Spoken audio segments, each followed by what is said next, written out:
Now this was the weekend that we were going to test ride Luciano's R6, the one we painted, and Luciano of course did a lot of engine work and whatever on it. But anyway, it turned out to be, they were predicting really warm weather. It turned out that it wasn't that warm after all.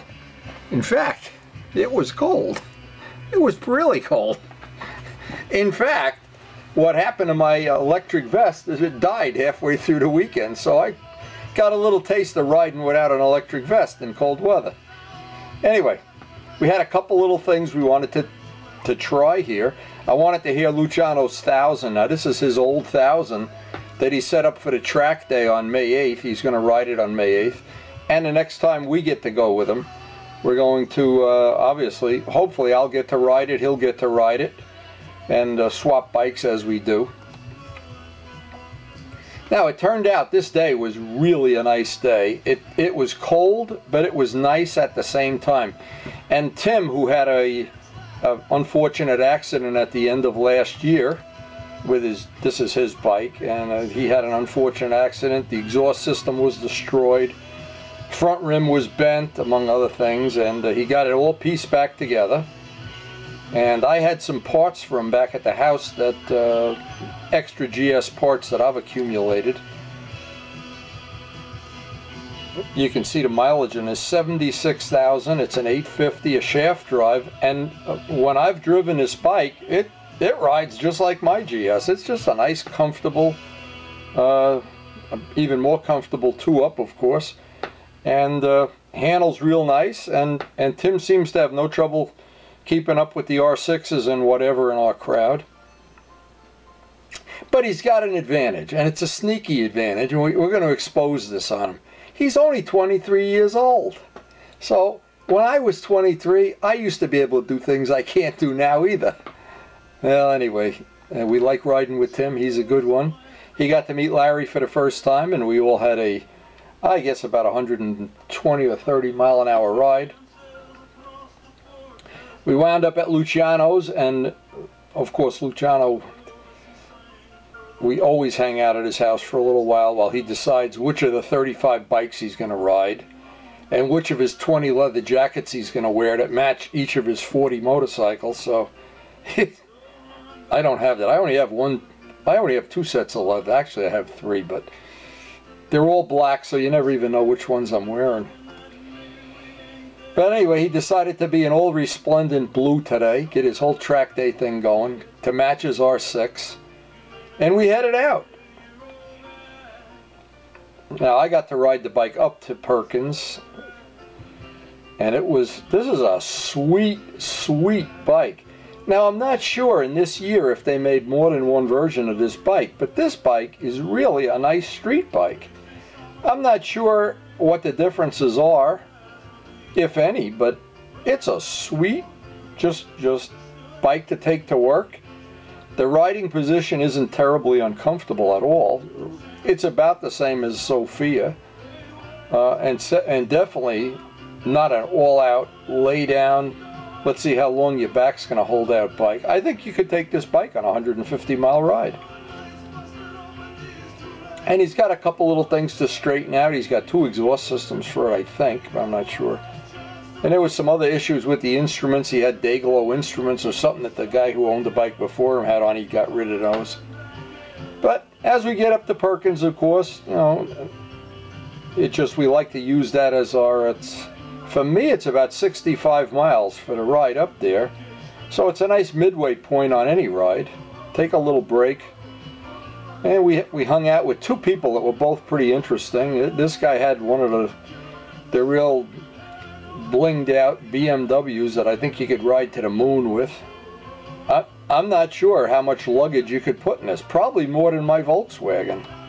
But anyway, real nice guy. We met him for the first time, and first we saw him going the other way on our way to Perkins, and he saw us, we saw him, and we met up on Perkins. Now, funny what happened is, and I'll never do this again, Luciano was riding my bike, the West Cooley bike. I was riding the R6. And I took the back way, which has a lot of twisties, and Luciano wanted to take the quick way. But after we got 20 minutes of separation, I realized if we get pulled over, And the cops were out in full force this day. No, not sure why. He'd have my registration, I'd have his. He's not me, I'm not him. I don't know that we wouldn't have had a problem.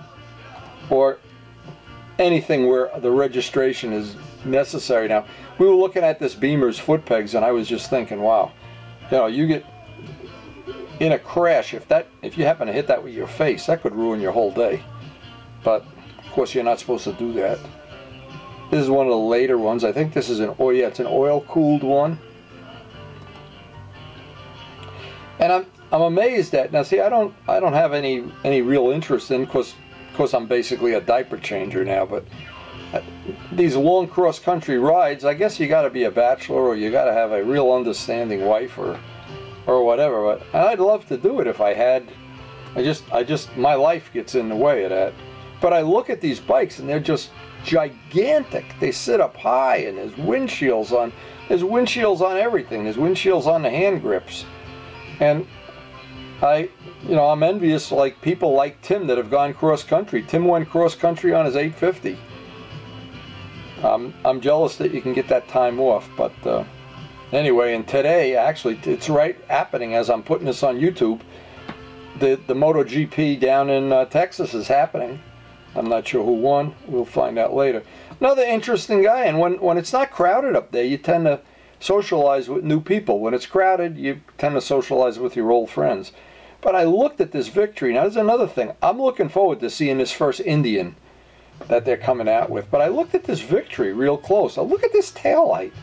I mean, I'm looking at all the things that I never would see, because when I'm looking in a magazine, I kind of flip over these pages.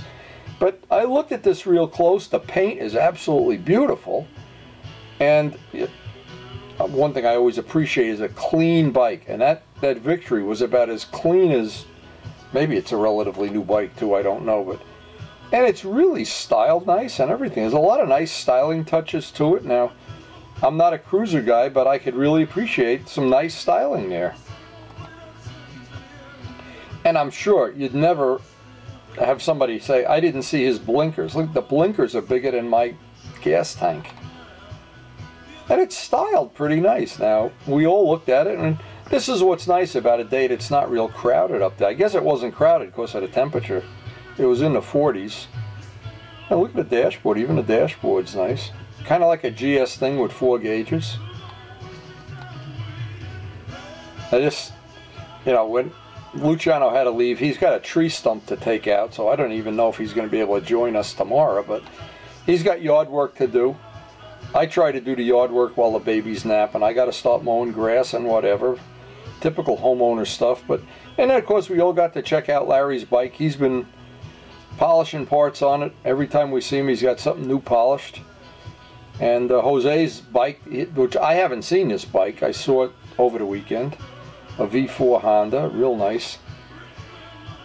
Again, nice paint. When I look at these bikes, some of these cruisers have really, really nice paint. And the thing that's nice about them, they don't load them up with decals. Like some of the sport bikes, they look like the guy crashed into a decal factory. These are nice and clean. So after the ride, and we rode up around Greenwood Lake and added on another 50 miles to the ride here. I looked around. I had some parts for Tim's bike. And we had a nice cup of coffee, and the mirrors too here. He has the donor mirrors now. That donor bike is starting to part out.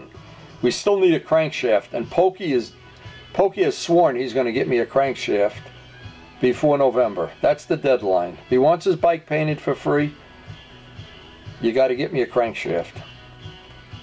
Tim swore he's going to get a crankshaft, but then he had to get a new apartment instead.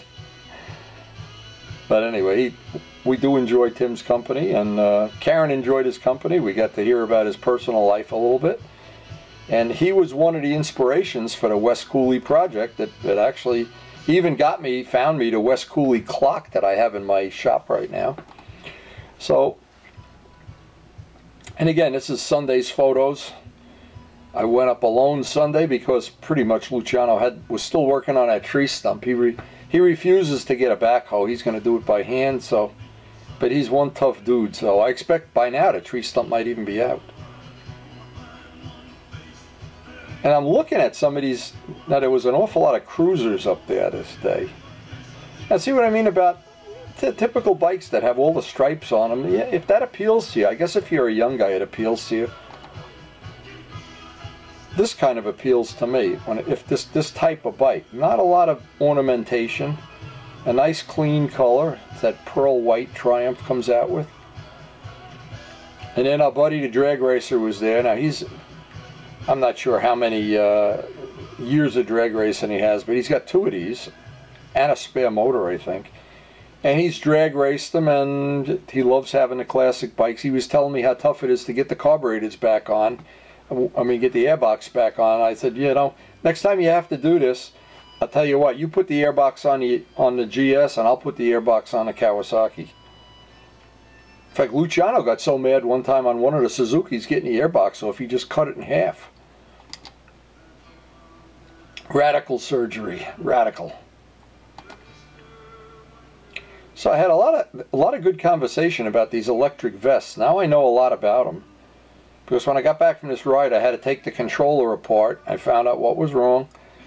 Put it all back together. A pretty straightforward thing. But apparently the companies that insure this stuff, that they make it, I heard several people tell me if you just send it back to them, they'll replace it, even if it's out of warranty. But I didn't have to. I fixed the 2 controllers myself. And so now I know what goes on inside those controllers. We can go in business here. Yeah, now here's another thing. Since I'm very conscious of taillight reflection area, looking at some of these bikes. Super Tonari. This is a beauty. I love the wheels on this bike. The guy that had a real nice airbrush job, naked women all over the bike. Not sure Karen would be impressed with that. Not sure my grandson would be impressed. But the Super Tonari is nice. Look where the oil filter is on this. Nice. If I was getting one of these types of bikes, that Super Tonari would be one of my choices. Not too big. We were looking at the 6-cylinder BMWs. And it was an unusual car. I don't even know what kind of car that was. He joined our group. This guy had some real cool exhaust system here. Look, I'm not sure what brand it was, and I looked at some of the plating on his rear wheel. It looked like it was peeling off, and I've seen that before when they plate aluminum. One of the reasons I don't like to ever plate aluminum, I like to polish it. I caught a bunch of guys oogling up on the GS, and it turns out one of them had a GS. There's this guy here, and he's got a GS, similar one, I think it's a year earlier, that I had seen already, and it's got a little bit of an oil issue that he's going to ask Luciano to look at next week. Oh, I'll look at it. Maybe it's something I can deal with. Anyway, but as we always do with the West Cooley bike, we always get more than our share of attention. And then, in the middle of this whole thing, this guy in the vet backed out. It almost backed over my GS. I'm not sure he was really paying attention, but I'm looking at this vet and it's got a plenty big back window, but he really scared the hell out of me. And there was an older BMW with some custom stuff that I'm not sure what this bike was designed, like it's a dirt bike or something. It had dirt bike tires on it. The car, I guess it's one of those rally bikes, but here's the better part of our group. The gang that, I'm not sure, knows everything there is to know about the world of motorcycles and refuses to spend a penny. The gang that never spent a penny. That'd be a great name for our club. Anyway, that was the weekend, and we hope to see you up there next weekend.